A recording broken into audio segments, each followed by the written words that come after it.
Now let's get to my favorite part of the deltoids to work, and that is the posterior deltoid. It's just one of those muscles that, depending on how well developed it is, can really make or break someone's physique. You can really tell if someone knows what they're doing in a workout. And it's also a muscle with a lot of practical uses. For example, if developed properly, the posterior deltoid is one of the best ways to prevent shoulder injuries and rotator cuff impingements, for example. The posterior deltoid is also called the scapular head of the deltoid.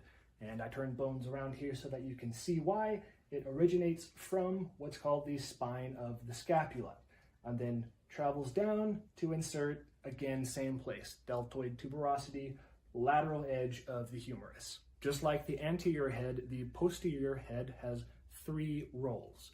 First, because it originates from the posterior aspect, or the backside of your body, it will extend the shoulder backwards and hyperextend the shoulder, pulling it back behind your back. Second, when the arm is in an abducted position, it will pull that back in what's called transverse abduction.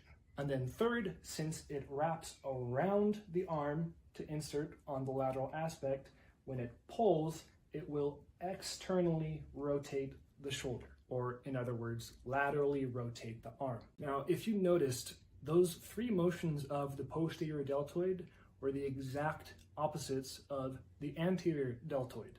The deltoid is the only muscle that is its own antagonist. And that's a very good example of why it's so important to understand anatomy, because if you're just doing one motion to work your shoulders, you are not going to hit all parts of the deltoid. It's literally impossible because two of the heads do opposite motions.